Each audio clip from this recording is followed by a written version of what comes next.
Salut, bonjour à tous. Je suis confiné, mais je peux toujours relever les défis que je trouve sur internet.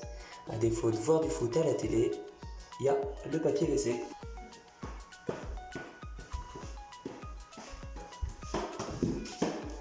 Bon, faut que j'aille m'entraîner.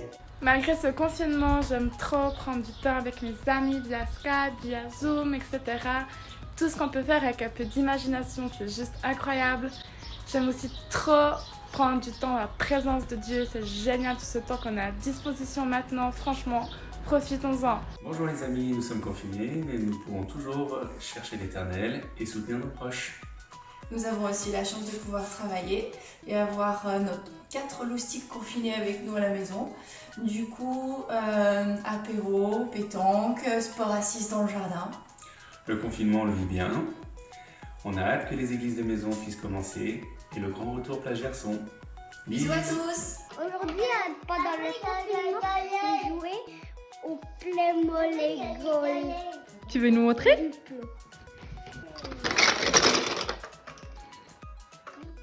Malgré le confinement, j'aime toujours monter les meubles. Et en plus, je peux le faire avec ma grande fille. À bientôt. Nous, en confinement, en famille, tous les matins, on a les moments un peu fous avec de la musique.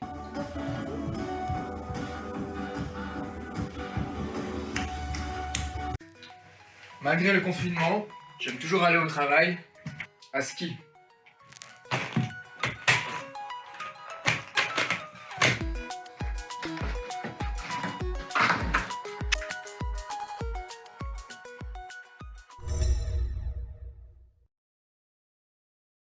Bonjour tout le monde, j'espère que vous allez bien.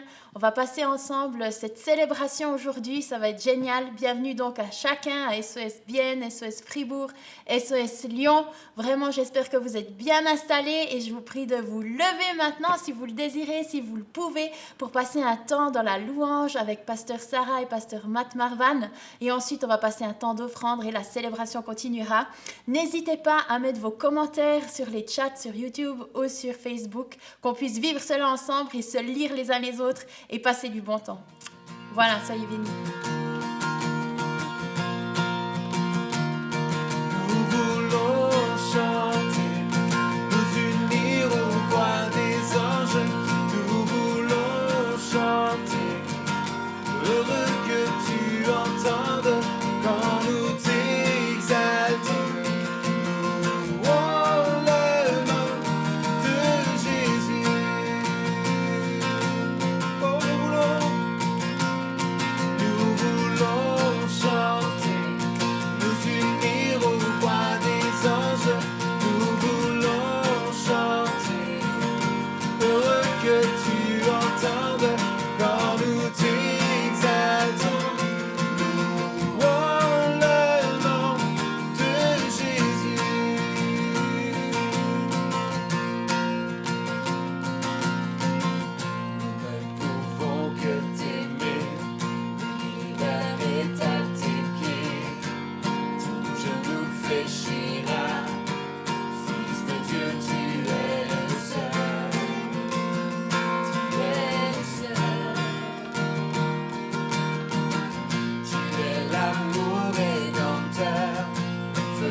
chanter, nous unir aux voix des anges, nous voulons chanter.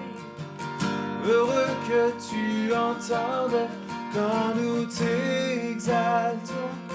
Louons le nom de Jésus. Oh Seigneur, nous voulons louer ton nom, Seigneur. Nous voulons louer le nom de Jésus. Nous voulons louer le nom de celui qui nous a tant aimés, qui a donné sa vie pour nous. Cet amour parfait, cet amour éternel, cet amour exceptionnel, c'est ce nom-là que nous voulons célébrer. Oui Seigneur, merci. Nous voulons regarder une fois de plus à toi et à toi seul. Nous voulons lever les yeux vers toi, Seigneur Jésus, et te dire merci. Nous voulons chanter de tout notre cœur, de toute notre force. Tout est pour toi, Seigneur, encore aujourd'hui. Merci Jésus. Oh, merci, merci Jésus. Les étoiles ont pleuré, le soleil s'est voilé, car le Sauveur du monde était tombé. Son corps sur une croix, son sang versé pour moi, sur ses épaules le poids de nos péchés.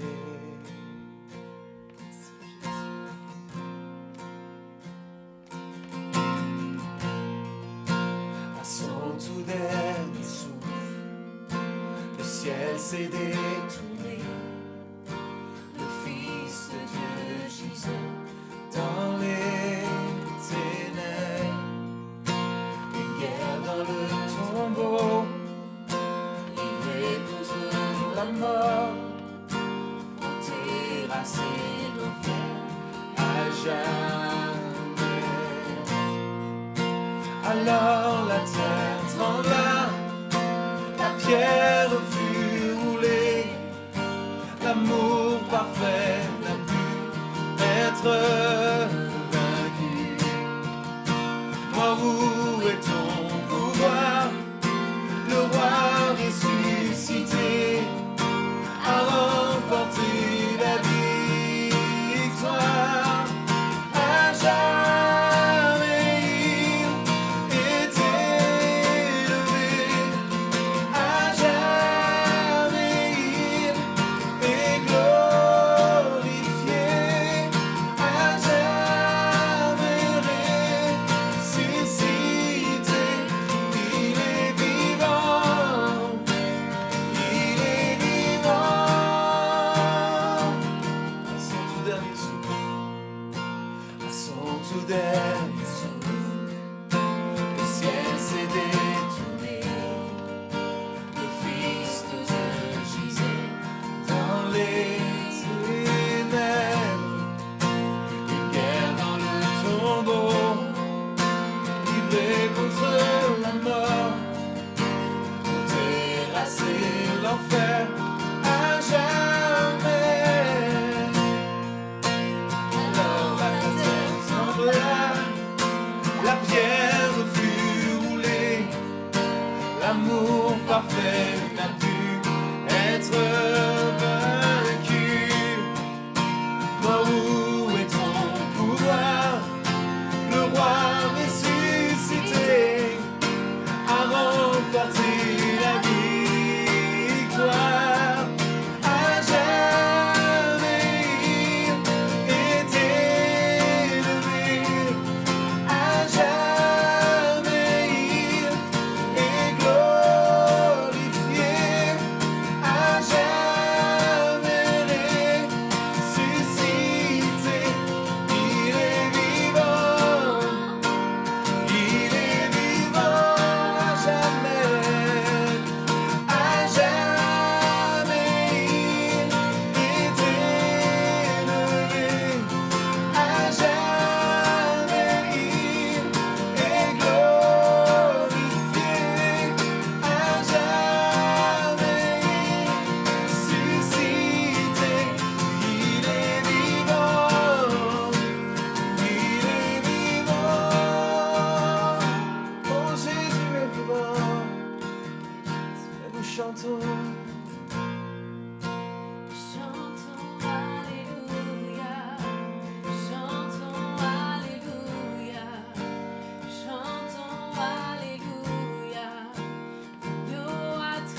chantons Alléluia, l'agneau a triomphé.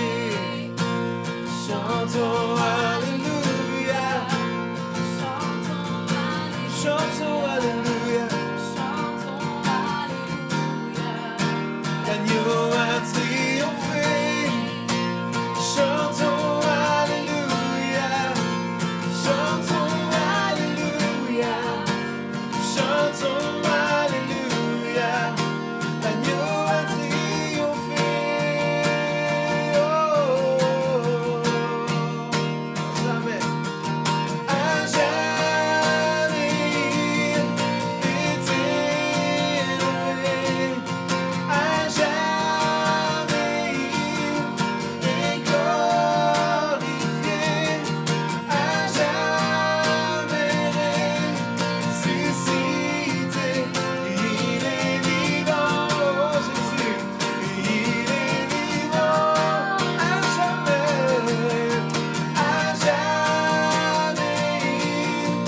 éternel, à jamais et glorifié, à jamais ressuscité. Il est vivant, il est vivant, il est vivant, oh il est vivant, il est vivant, Jésus est vivant, oh il est vivant, Jésus est vivant, oh Jésus, célébrons ta victoire, célébrons ta vie, célébrons ton règne éternel, Jésus. La mort n'a pu te retenir, la pierre a été roulée. Jésus est vivant, Jésus est vivant, Jésus est vivant, Jésus est vivant, Jésus est vivant. Oh Père, merci, merci. Qu'il est bon de pouvoir proclamer ta victoire, Seigneur, encore aujourd'hui. De pouvoir proclamer que tu es vainqueur. De pouvoir proclamer, Seigneur, que tu es notre Dieu. Et que notre Dieu est un Dieu tout-puissant. Oh, merci, merci Jésus. Oh, merci, merci, merci, merci, merci Jésus. Nous voulons proclamer ta victoire, Seigneur. Proclamons que tu es victorieux, Seigneur Jésus. Tu as écrasé la tête du serpent, fermé la gueule au lion rugissant, d'une pierre abattu Goliath le géant. Mon Dieu est tout puissant. Oh Jésus, tu as écrasé la tête du serpent, fermé la gueule au lion rugissant, d'une pierre abattu Goliath le géant. Mon Dieu est tout puissant. Mon Dieu est tout puissant. Mon Dieu est tout puissant. Mon Dieu est tout puissant. Oh Jésus, Jésus, toi notre rempart. Jésus, toi mon rempart. Contre vents et marées. Jésus, toi mon rocher. Quand la tempête vient souffler, Jésus mon abri, ce puissant nom en qui je me confie. Oh, chantons Jésus mon rempart,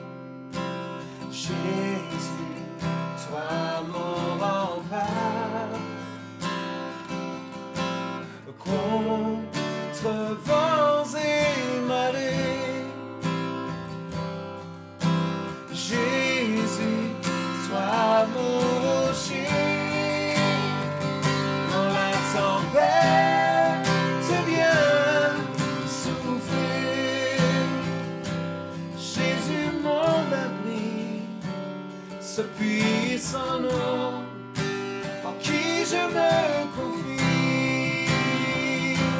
Jésus mon abri, ce puissant nom en qui je me confie. Jésus mon abri, ce puissant nom en qui je me confie.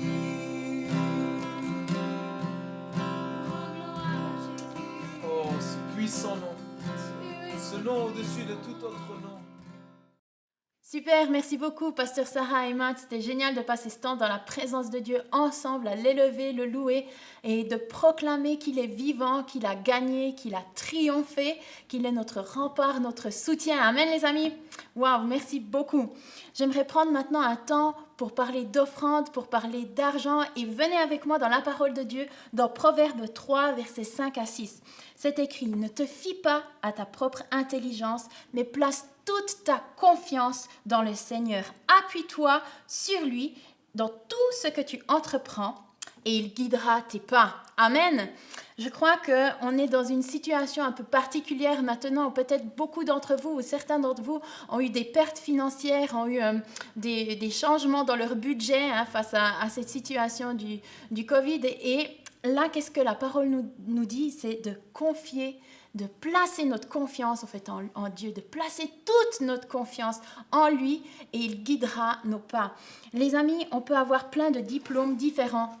Vous avez vu, j'ai pris ce petit diplôme, ce grand même diplôme. Tu peux avoir des diplômes de finance, tu peux être pro dans la matière, comme tu peux avoir fait des petits certificats online sur comment gérer un budget, mais ça ne va pas valoir le diplôme de notre Dieu. On l'a chanté avant, on a chanté que il a donné la victoire à ses enfants, la victoire à son peuple, à différentes reprises. Il a fermé la gueule des lions. Il a permis à un jeune homme de combattre un géant.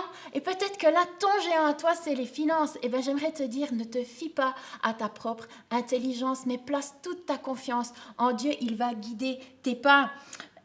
Vous savez, il nous a laissé un super diplôme, Dieu. C'est la Bible.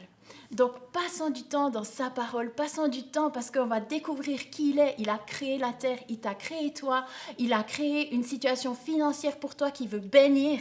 Il veut te donner plus que suffisamment pour que tu puisses bénir d'autres. Amen. Je crois vraiment en ce Dieu qui pourvoit, je crois en ce Dieu qui nous bénit, qui nous aime, qui est notre Père. Et j'aimerais te dire, place toute ta confiance en lui, peu importe ta situation maintenant financière, prie, passe du temps dans sa présence parce que lui, il a une intelligence supérieure à la nôtre et heureusement, et il va guider nos pas dans tous nos projets. Et si maintenant tu fais de l'église SOS, que ce soit l'église SOS Lyon, Fribourg ou Bienne, que tu as à cœur de pourvoir aussi à ces œuvres que l'on fait dans ces différentes villes, eh bien, tu peux regarder dans le descriptif de la vidéo et donner ce qui te vient sur le cœur, en fait, ce que Dieu te met à cœur. Mais passe du temps dans sa présence et regarde ce qu'il te dit de faire, parce que ne te fie pas à ta propre intelligence, mais place toute ta confiance en lui seul. Et maintenant, les amis, tonnerre d'applaudissements, parce que oui, vous pouvez mettre des petits émoticônes d'applaudissements pour Pasteur Tim de l'église SOS Bienne et Fribourg, qui va nous partager son cœur pour aujourd'hui. Et bonjour tout le monde, ça fait tellement plaisir d'être avec vous pour cette célébration ce dimanche. J'espère que vous êtes bien installés.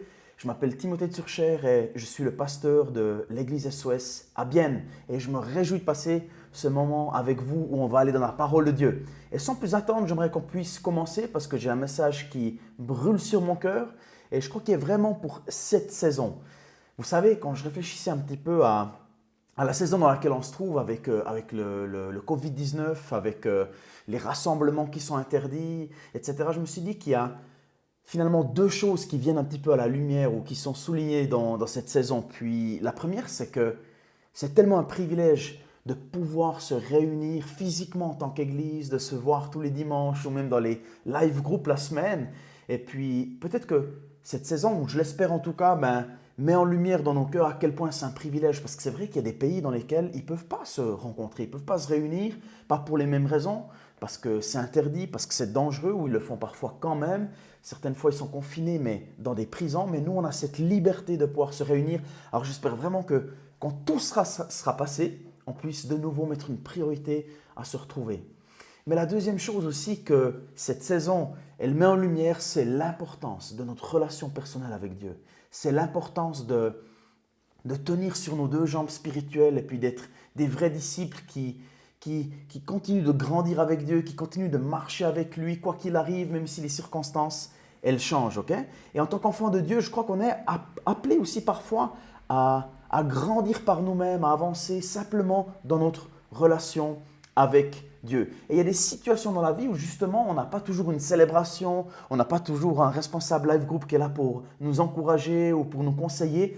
Il y a des situations dans la vie parfois où on se retrouve seul. On se retrouve juste nous avec notre relation avec Dieu. Et aujourd'hui j'ai envie de vous encourager tous à grandir dans votre marche avec Dieu, à grandir dans votre marche de foi, à grandir en stature. Et je crois que cette saison elle est propice pour ça. Et puis vous savez, dans la Bible, en fait, il y a un exemple très concret où il y a une personne qui s'est retrouvée seule dans une situation angoissante, dans une situation qui était défiante. Et en fait, c'est la personne de David. Si on regarde dans 1 Samuel 30 au verset 6, il est dit la chose suivante. En fait, ça se passe à un moment donné où David, avec certains de ses soldats, il est parti à la bataille, ou en tout cas, il s'est éloigné du camp. Et puis, pendant leur absence, quand il est revenu vers le camp, quand il est revenu vers la ville, ils ont réalisé que toutes leurs femmes et tous leurs enfants avaient été kidnappés et avaient été emmenés captifs. Et là, je veux dire, tous les amis de David, tous les compagnons de David, en fait, ils se retournent contre David parce qu'ils lui disent finalement, c'est toi qui as décidé ça, c'est à cause de toi que tout cela est arrivé. Et ils étaient presque sur le point de le lapider. Et ils se sont vraiment retournés contre lui. Et dans 1 Samuel 30 au verset 6, il est dit, David était dans une situation très angoissante parce que ses compagnons étaient pleins d'amertume en pensant chacun à ses fils et à ses filles et ils parlaient de le tuer à coups de pierre. Mais écoutez ceci, mais David puisa de nouvelles forces en se confiant en l'Éternel, son Dieu. Waouh! C'est vraiment une situation qui peut nous enseigner quelque chose d'extraordinaire. Dans une autre version, il est dit, David reprit courage en s'appuyant sur l'Éternel, son Dieu. Donc David, il est là. Dans un des pires jours de sa vie, un des jours les plus difficiles, un des jours les plus angoissants, il y a tout qui se retourne contre lui. Il n'a personne pour l'encourager, il n'a personne pour l'aider. Il y avait juste lui et sa relation avec Dieu. Il était angoissé, il était menacé, mais vous savez quoi?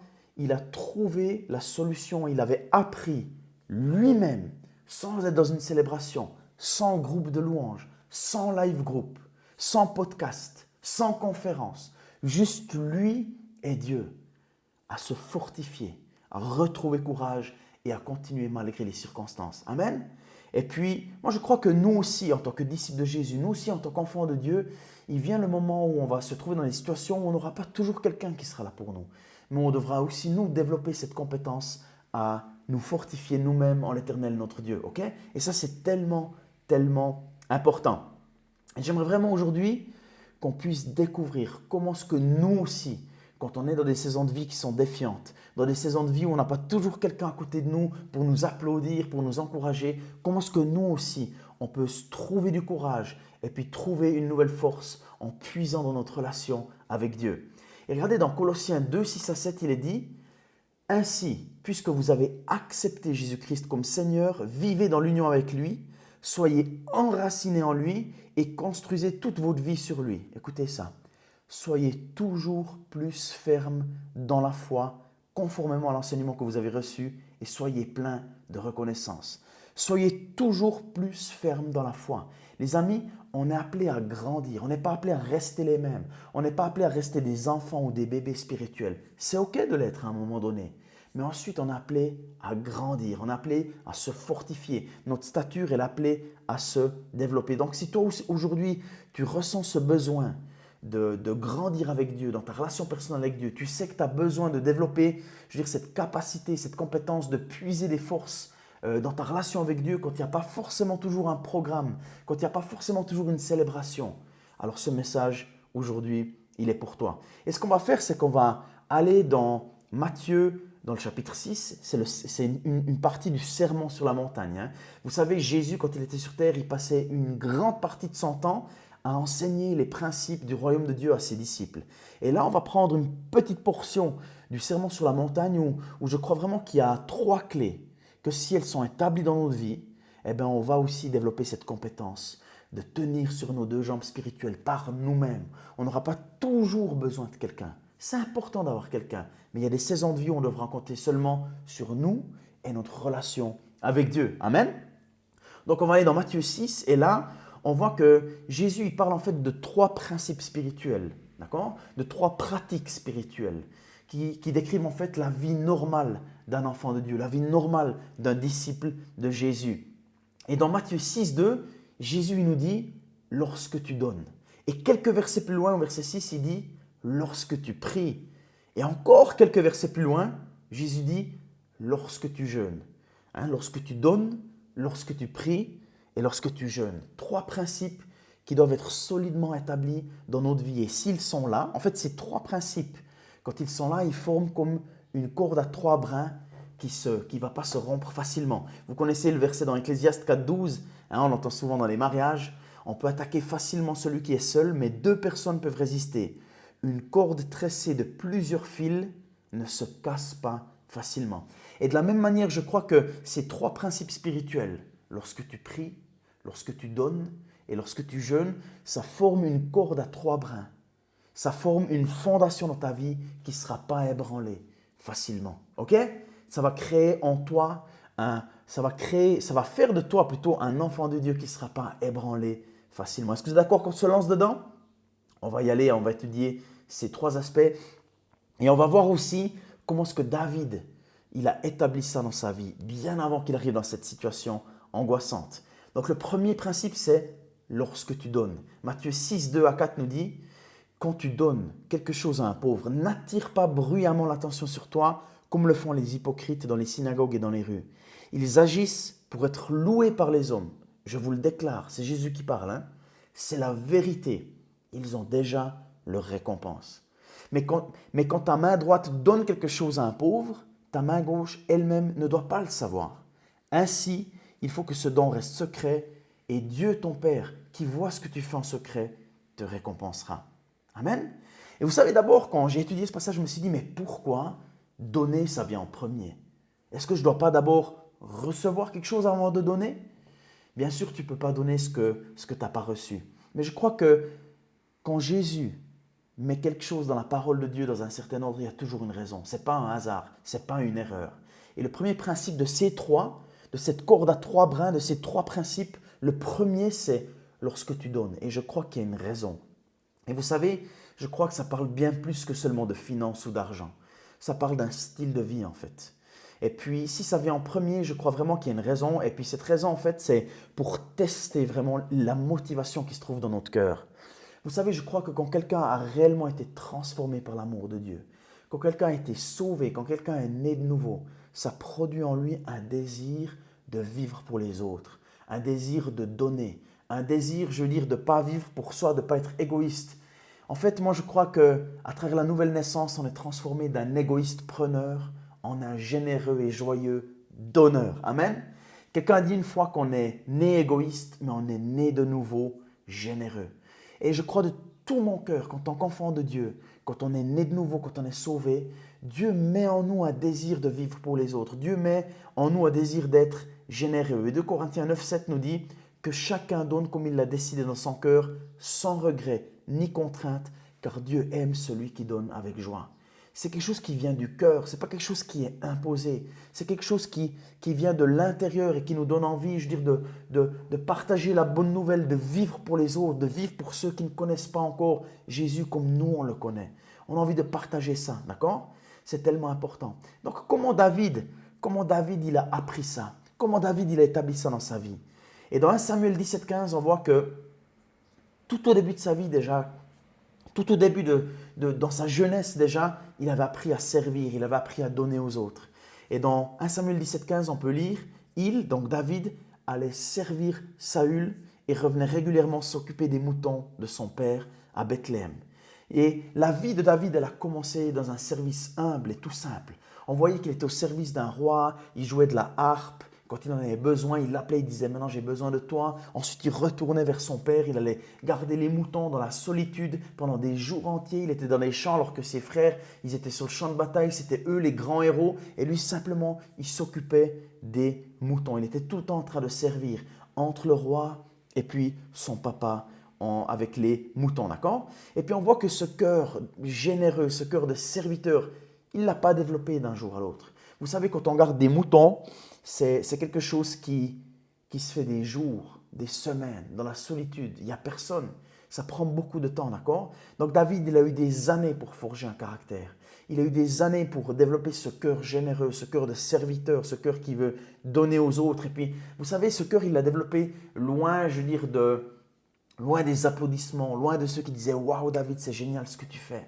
Non, il l'a vraiment développé, je veux dire, dans des pâturages, éloignés de tous, d'accord? Il n'y avait pas ce champ de bataille où tout le monde était là pour l'applaudir comme ses frères. Non, il était seul, il était livré à lui-même. On voit que David, ce n'était pas un preneur, c'était un donneur, c'était un contributeur. Depuis tout petit déjà, vous allez me dire peut-être, ouais, mais Tim, David, est-ce qu'il n'a pas aussi pris Bathsheba, cette femme à laquelle il n'avait pas vraiment droit? Oui, c'est vrai, il a pris alors qu'il n'avait pas droit. Mais vous savez quoi? Cette histoire, en fait, elle rend David un tout petit peu plus humain. Et vous savez aussi que par la suite, il l'a profondément regretté et puis il s'est laissé transformer par Dieu. Est-ce qu'on n'est pas reconnaissant pour le Dieu de la deuxième chance, un Dieu qui donne un nouveau départ? Bien sûr, David, il était loin d'être parfait, mais on voyait toujours qu'il était sincère dans ce qu'il faisait. Et qu'est-ce que ça signifie pour nous aujourd'hui? Qu'est-ce que ça signifie pour nous aujourd'hui, ce principe de donner? En fait, pour nous, ce n'est pas toujours facile parce qu'on vit dans une société de consommation où on nous pousse à consommer, on est dans une culture du toujours plus et puis parfois même cette tendance, elle essaie de se glisser dans l'église et puis des fois même nous, je veux dire, on se surprend à aller à l'église avec une attitude de consommateur. On s'attend à ce que la nourriture nous soit servie sur un plateau, notre nourriture spirituelle où on attend à être un peu diverti par le groupe de louanges. On a envie de recevoir, on a envie d'être béni, on a envie, je veux dire, d'être là sur notre chaise et de juste recevoir un encouragement. Mais vous savez, quand on grandit à un moment donné, quand on devient un adulte spirituel, on n'est plus toujours nourri à la cuillère. On doit apprendre à aller chercher la nourriture nous-mêmes, à ouvrir nos Bibles, d'accord? Aller chercher les perles, aller chercher cette nourriture. Quand on est grand, on sait cuisiner soi-même. Quand on a grandi en stature devant Dieu, on sait comment aller chercher la nourriture soi-même. Et c'est ça que Dieu il veut. Il veut que, bien sûr, on sera toujours encouragé, il y aura toujours quelqu'un autour de nous pour nous donner un encouragement. Mais il y a un moment donné où nous aussi, on doit apprendre à aller chercher ça tout seul.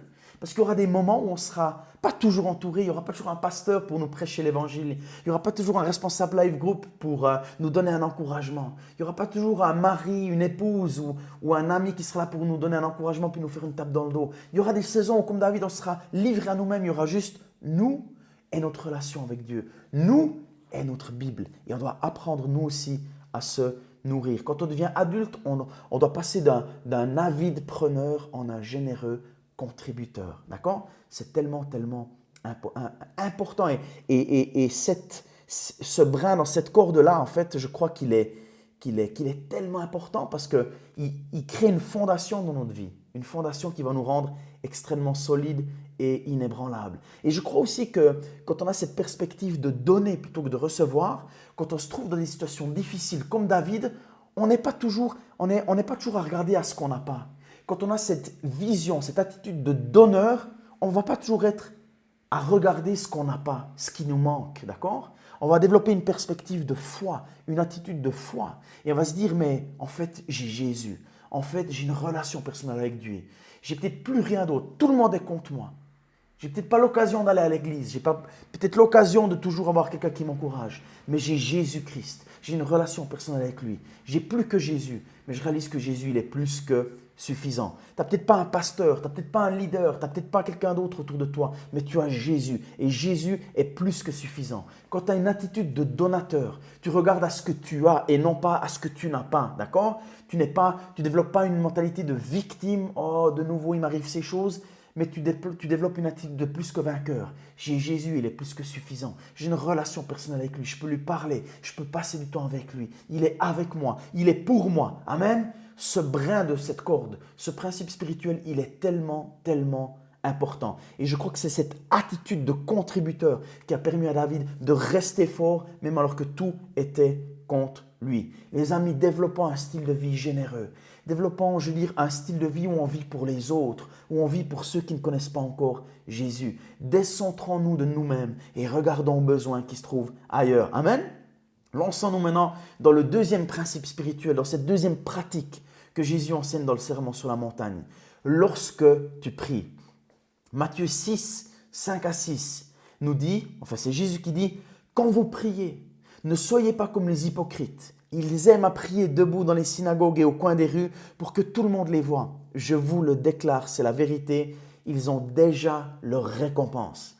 Mais toi, lorsque tu pries, entre dans ta chambre, ferme la porte et prie ton Père qui est là dans cet endroit secret et ton Père qui voit ce que tu fais en secret te récompensera. » Waouh! Les amis, vous voyez que chacun de ces principes spirituels, il se passe tout d'abord dans le secret. Il se passe tout d'abord derrière une porte fermée. Ça ne s'apprend pas dans une célébration. Ça ne s'apprend pas d'abord dans une rencontre de prière à l'église. Ce n'est pas les seuls moments dans lesquels on est appelé à prier.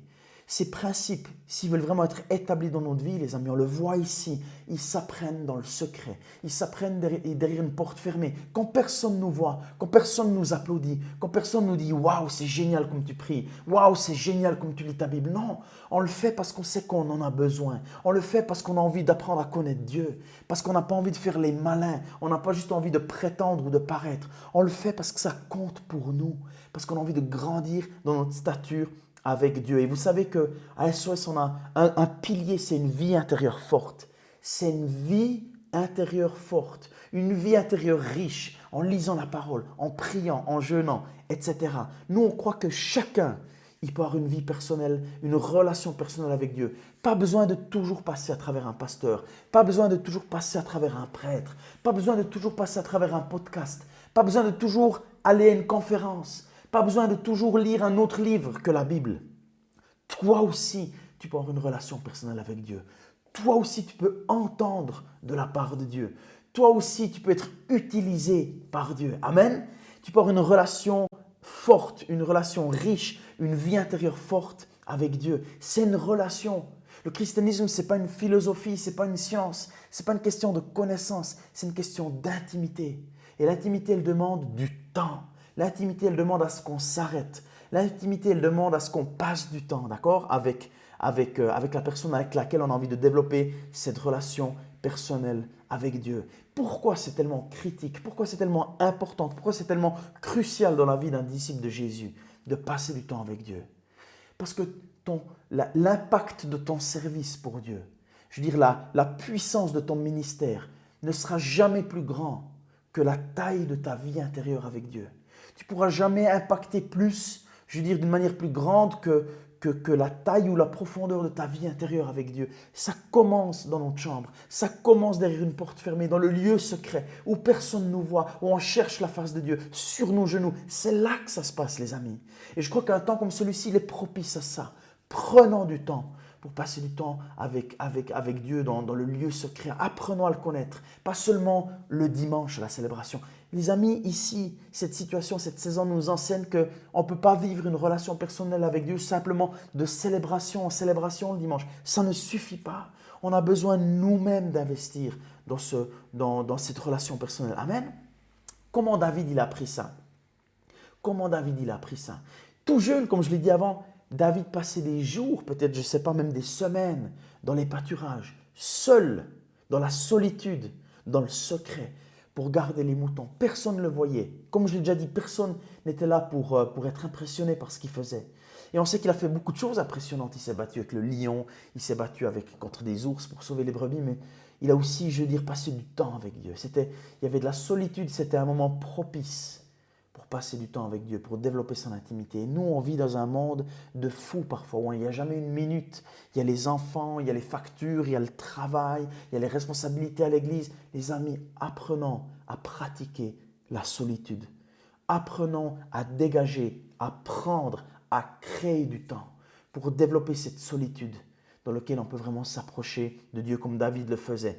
Psaume 42, 2 à 3, comme une biche soupire après des cours d'eau, ainsi mon âme soupire après toi, mon âme a soif de Dieu, du Dieu vivant. C'est David qui parle.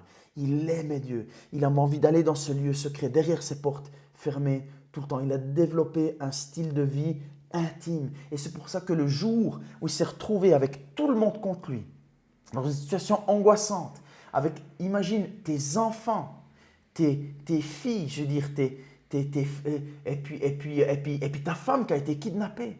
Imagine l'angoisse, imagine la pression, tout le monde contre toi. Et bien là, il a trouvé la force, dans cette relation personnelle avec Dieu, de se retrouver du courage, de se fortifier en éternel son Dieu. Et j'ai envie de te dire que toi aussi, tu peux faire ça. Si tu apprends à développer un style de vie qui se donne aux autres, si tu apprends à développer un style de vie qui prie, qui cherche l'intimité avec Dieu, mais pas en public, premièrement, mais dans le lieu secret, dans la solitude. Amen. Et on voit qu'en fait, ce style de vie dans le privé s'est déversé dans le style de vie public de David. Vous connaissez tous ce moment où l'Arche de l'Alliance elle est revenue à Jérusalem et où il est dit dans 2 Samuel 6,14, David dansait de toute sa force devant l'Éternel et il était habillé d'un éphod en lin. Ça s'est passé justement quand l'Arche de l'Alliance elle est revenue à Jérusalem. Et ensuite, la Bible nous dit aussi que sa femme, elle l'a méprisé en fait. Quand elle a vu le roi David, le roi majestueux qui est censé être majestueux, qui est censé se comporter d'une manière digne avec des habits royaux, il s'est déshabillé, il était en sous-vêtements, il était juste encore habillé d'un sous-vêtement et il dansait de toute sa force. Il écrit qu'il dansait de toute sa force devant l'Éternel, pas devant les hommes, devant l'Éternel. Oui, il y avait un public, mais il le faisait devant l'Éternel.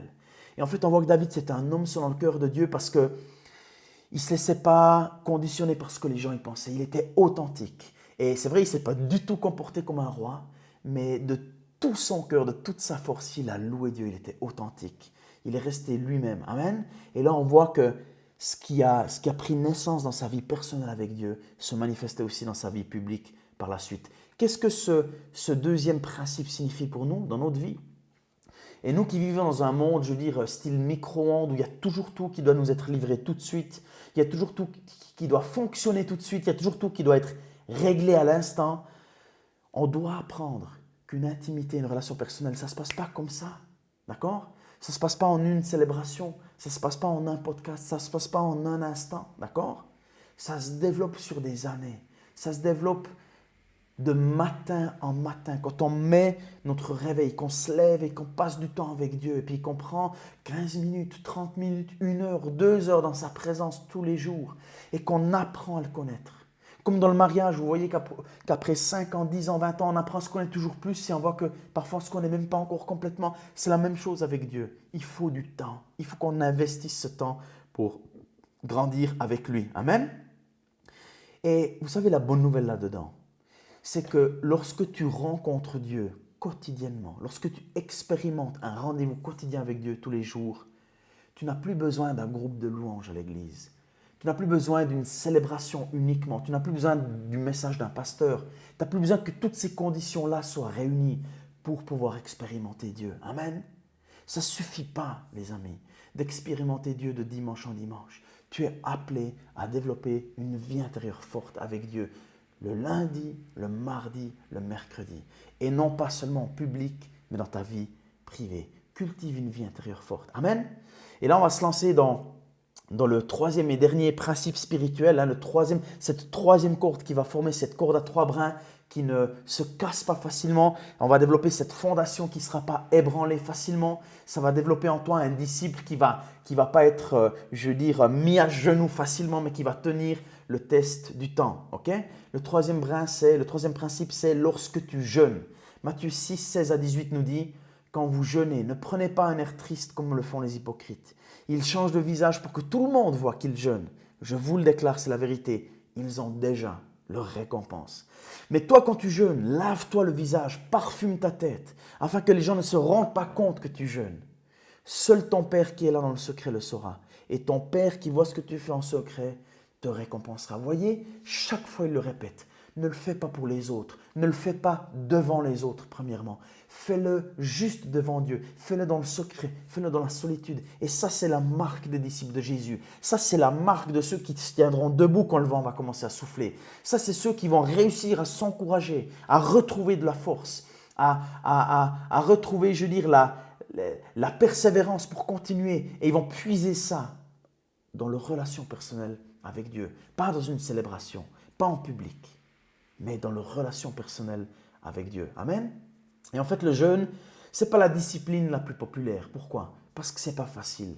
Parce que ça demande du sacrifice. Parce que ça demande de la maîtrise de soi. Parce que ça demande de la discipline, d'accord? Et puis ça demande de sacrifier quelque chose de bon pour quelque chose de meilleur. Et c'est synonyme de mourir à soi-même. C'est synonyme de faire taire notre chair, nos tendances égoïstes pour donner de la place à ce qui plaît à Dieu, d'accord? C'est ça le jeûne et c'est une qualité qui doit être développée dans la vie d'un disciple, d'un enfant de Dieu. C'est tellement important. Et on ne le fait pas pour impressionner les autres. On ne le fait même pas pour impressionner Dieu. On le fait parce que nous, on en a besoin. On ne jeûne pas parce qu'on veut montrer aux autres ce dont quoi on est capable. Ou même pas pour négocier une réponse à la prière avec Dieu. On le fait parce que nous, on en a besoin. Amen. C'est les pharisiens qui essayaient toujours d'impressionner les autres. Luc 18, 11 à 12 nous dit, le pharisien debout faisait de cette prière en lui-même, « Ô Dieu, je te remercie de ce que je ne suis pas comme les autres hommes qui sont voleurs, injustes, adultères ou comme ce collecteur d'impôts. Je jeûne 2 fois par semaine, je donne la dîme de tous mes revenus. » Il essayait d'impressionner Dieu. Mais Dieu n'a pas été impressionné par lui. Vous savez qu'il a été impressionné par le deuxième homme qui priait juste à côté de lui. Les amis, c'est nous qui avons besoin de discipline. C'est nous qui avons besoin de mourir à nous-mêmes. C'est nous qui avons besoin de développer une maîtrise de soi. On en a besoin. Aucune guerre n'est gagnée sans discipline personnelle. Aucun athlète ne gagne une course sans discipline personnelle, sans maîtrise de soi. Les amis, on en a besoin parce que, je veux dire, la vie, elle ne nous réserve pas toujours que des belles surprises. Et comment David, il a appris ça? Comment David, il a appris ce troisième brin, ce jeûne, cette discipline, d'accord? Ce renoncement, ce sacrifice. Et vous savez que David, à un moment donné, il s'est mis à servir le roi Saül, même en partant en guerre pour lui. Et puis rapidement, il a commencé de gagner des immenses batailles. Et puis, il y a des gens qui ont commencé de chanter une chanson dans 1 Samuel 18,7. Saül a frappé ses 1000 et David ses 10 000. Et très rapidement, le roi Saül, il est devenu jaloux. Il faisait des crises de jalousie, en fait, parce que David, il était apprécié. Parce que David, il avait du succès dans toutes ses entreprises. Parce que David, il était aimé du peuple. Mais David, il est resté loyal, même alors que Saül a essayé même d'assassiner David plusieurs fois. Il lui a lancé plusieurs fois, je veux dire une lance sur lui. Il l'a poursuivi, il a essayé de le tuer plusieurs fois. Mais David, il est toujours resté intègre. David, il est toujours resté humble. Il est toujours resté loyal envers son roi, même alors que son roi, parfois, voulait en attenter à sa vie. Et un jour, alors que David fuyait de nouveau devant une de ces menaces, et puis que le roi Saül s'est mis à le poursuivre avec près de 3000 soldats, vous connaissez cette histoire, David s'était réfugié dans une cave, et Saül, il va dans cette même cave pour faire ses besoins. Et là, tous les amis de David lui disent, « Vas-y, c'est ton moment. C'est le moment, c'est Dieu qui t'offre une opportunité pour le tuer et prendre le trône. C'est maintenant ton moment. » Et David a dit, « Jamais je ferai une chose pareille. » Il s'est approché du roi Saül et il a coupé une partie de son manteau. Et quand Saül est sorti, David aussi est sorti et lui a dit, « Regarde, roi Saül, j'aurais pu prendre ta vie et je ne l'ai pas fait parce que tu es mon roi, parce que jamais je me permettrais de m'en prendre à ta vie. » Et Saül a été touché, mais ça ne l'a pas empêché de recommencer. Et plusieurs fois, Saül a essayé d'en prendre à la vie de David, et puis plusieurs fois, David a épargné sa vie. On voit vraiment que David, il y avait une maîtrise de lui-même. Il aurait pu saisir des opportunités, il aurait pu prendre le trône, mais il ne l'a pas fait. David, c'était un homme de caractère, un homme d'intégrité, comme on le voit à travers cette histoire. Qu'est-ce que ça signifie pour nous, en fait, aujourd'hui, ce troisième brin de corde, cet aspect du jeûne, cet aspect de la discipline? Qu'est-ce que ça signifie pour nous? 2 Timothée 1,7 nous dit « Car l'esprit que Dieu nous a donné ne nous rend pas timides, au contraire, cet esprit nous remplit de force, d'amour et de maîtrise de soi. » Dieu nous a donné un esprit de maîtrise de soi. Pourquoi est-ce que c'est tellement important? Parce que la vie et la route qui se trouve devant nous, elle ne sera pas toujours facile. Elle sera semée de tentations, elle sera semée de difficultés, elle sera semée d'embûches et on a besoin de discipline pour ça. Matthieu 7, 13 à 14 nous dit « Entrez par la porte étroite, car large est la porte et facile le chemin qui mène à la ruine.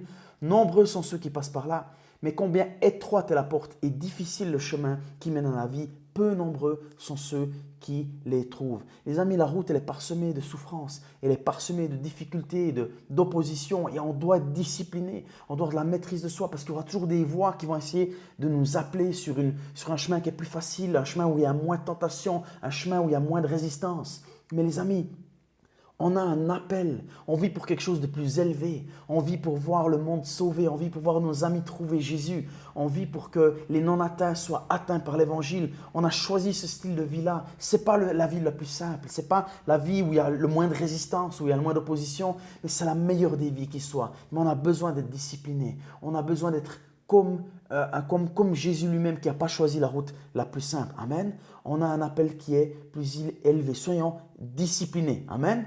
Tellement important. Et ne voyez pas la discipline seulement comme quelque chose qu'il faut endurer, mais comme quelque chose qui vous amène à une récompense, qui vous amène dans une vie qui vaut la peine d'être vécue, une vie où on est utilisé par Dieu, sur une route où il y a peut-être moins de trafic, mais une route sur laquelle Dieu va nous utiliser d'une manière extraordinaire. Et ça, c'est la raison pour laquelle on vit. Amen. Jésus lui-même nous a dit qu'on devait porter notre croix. Ça ne nous est pas imposé, c'est un choix. Mais en tant que disciple de Jésus qui grandit, qui mûrit, dont la stature, je veux dire, s'élargit, on est appelé à porter notre croix et pas toujours choisir le chemin le plus facile. Amen. J'arrive à la fin de mon message et j'aimerais conclure. Et puis, vous savez, il y a ces 3 brins de corde.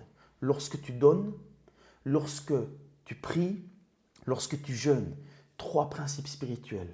3 brins qui forment une corde, qui construisent une fondation dans ta vie qui ne sera pas facilement cassée, qui ne sera pas facilement ébranlée. Amen. Et pour revenir à l'histoire de David, alors qu'il était angoissé, c'est quoi la meilleure façon d'être un disciple de Jésus qui, alors qu'il n'y a pas toujours quelqu'un autour de lui pour l'aider à avancer, pour le relever quand on est découragé? Comment est-ce qu'on peut développer, cette capacité à trouver et à puiser de la force dans notre relation avec Dieu? C'est en appliquant et en développant et en établissant ces 3 principes spirituels dans notre vie. Et les amis, ça ne se fait pas premièrement à l'église en public. Ça se fait dans le secret de notre chambre. Donc, utilisons cette saison de confinement pour développer ça.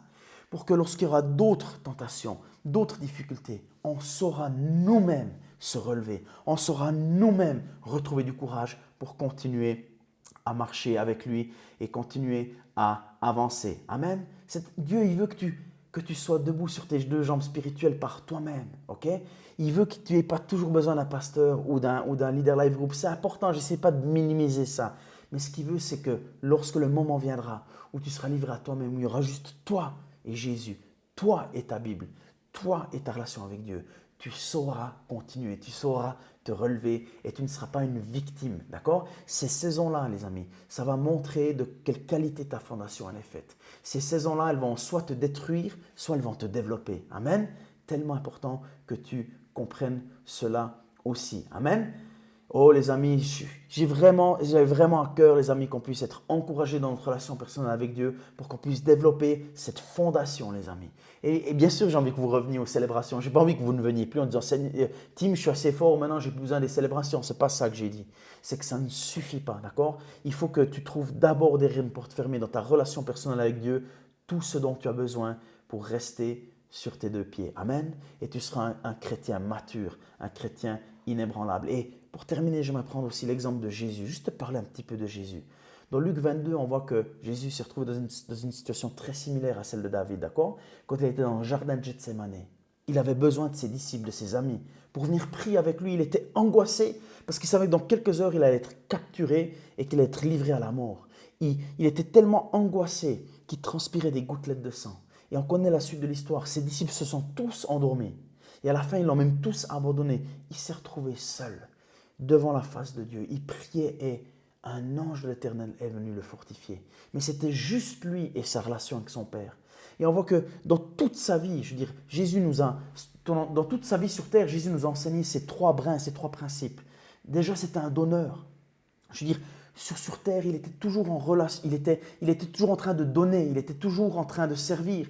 La Bible nous dit en fait qu'il n'est pas venu, pour être servi, mais pour servir et donner sa vie en rançon pour les autres. Il a donné sa vie pour toi. C'était un contributeur, ce n'était pas un preneur, ce n'était pas un consommateur. Et Jésus, c'était quelqu'un qui pratiquait aussi ce principe de la prière, ce principe de la vie intérieure qui était fort, qui était riche, parce qu'il passait du temps tous les matins avec son Père. Il avait une relation ininterrompue avec lui. Amen. Et aussi, on voyait qu'il était discipliné, qu'il était focalisé. Il avait cette vision d'aller jusqu'à la croix de Golgotha et rien ne pouvait l'en empêcher. Quand les gens voulaient l'empêcher d'aller à Jérusalem, il a dit, il faut que j'y aille. J'ai un objectif, je sais que je dois aller mourir là-bas. Je sais pourquoi je suis venu sur cette terre. Je suis venu pour que tu puisses avoir la vie éternelle. Je suis venu pour mourir. Amen. C'est ce que Jésus l'a fait pour toi. Il pratiquait ce style de vie lorsque tu donnes, lorsque tu pries, lorsque tu jeûnes. Il était focalisé, il était discipliné. Amen. Il a choisi la croix pour toi et pour moi. Il a choisi de mourir pour que toi, tu puisses aussi vivre éternellement. Amen. Ça, c'est le message que j'avais envie de te partager aujourd'hui. Cette corde à 3 brins.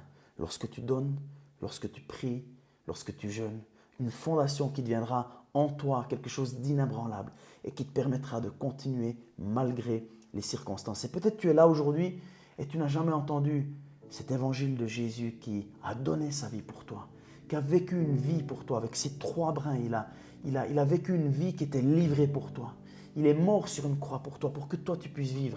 Et si c'est ton cas aujourd'hui, si tu es là et que tu n'as jamais encore accepté Jésus comme ton Sauveur et Seigneur, j'aimerais que tu puisses le faire aujourd'hui avec moi. Si tu ressens ce besoin d'être pardonné, si tu ressens ce besoin d'avoir une relation personnelle avec Dieu, de recevoir la vie éternelle, alors tu pourras maintenant faire une toute simple prière avec moi. La répéter après moi et puis tu deviendras un enfant de Dieu, d'accord? Et si c'est ton cas ou si tu veux redonner, reconsacrer ta vie à Dieu, tu peux faire cette prière avec moi maintenant. Tu peux dire avec moi, Jésus, je viens à toi tel que je suis. Aujourd'hui, je t'accepte comme mon Sauveur et mon Seigneur. Je crois que tu es mort à la croix pour moi. Je crois que ton sang a coulé pour moi. Sauve-moi, lave-moi, donne-moi la vie éternelle. Merci Seigneur parce que je fais partie de ta famille dès aujourd'hui. Et merci parce que ma vie ne sera plus jamais la même. Amen. Et si tu as fait cette prière aujourd'hui pour la première fois ou si tu es revenu à Jésus, tu peux te rendre sur notre site internet soschurchbienne.ch et tu trouveras un onglet qui s'appelle « Nouveau dans la foi ». Tu cliques dessus et puis tu te mets en contact avec nous pour qu'on puisse ensuite simplement, discuter avec toi et t'encourager dans la suite de ta marche avec Dieu pour que tu puisses grandir en stature et devenir toujours plus fort en Jésus-Christ. Amen. C'est vraiment ce qu'on a envie pour toi. Et viens nous visiter aussi, à l'église quand tout aura recommencé, quand tout sera revenu à la normale. Amen. Et puis donc voilà, je vais juste encore, avant de terminer, vous donner quelques informations sur la semaine qui vient. Le programme continue. Vous savez que tous les matins, on a nos amis, les pasteurs Matt et Sarah Marvan qui nous bénissent avec 20 minutes de louange. Ils font ça tous les jours, donc à 8h30 sur la chaîne YouTube de Matt Marvan. Et ensuite, tous les soirs à 20h30 sur le compte Instagram SOS de l'église de Bienne. Tu peux te connecter et tu verras qu'il y a à chaque fois un encouragement. Sauf le jeudi soir, ça se passe sur le compte Instagram de SOS Lyon. Et là, c'est une étude biblique qui est partagée avec Pasteur Matt et Pasteur Tim, c'est-à-dire moi-même, d'accord? Donc voilà, on se réjouit de rester connecté avec toi et tu peux grandir avec Dieu, tu as une relation personnelle avec lui, ne l'oublie pas, sois béni, sois sel et lumière, sois une bénédiction et surtout, n'abandonne pas, on t'aime fort. À très bientôt.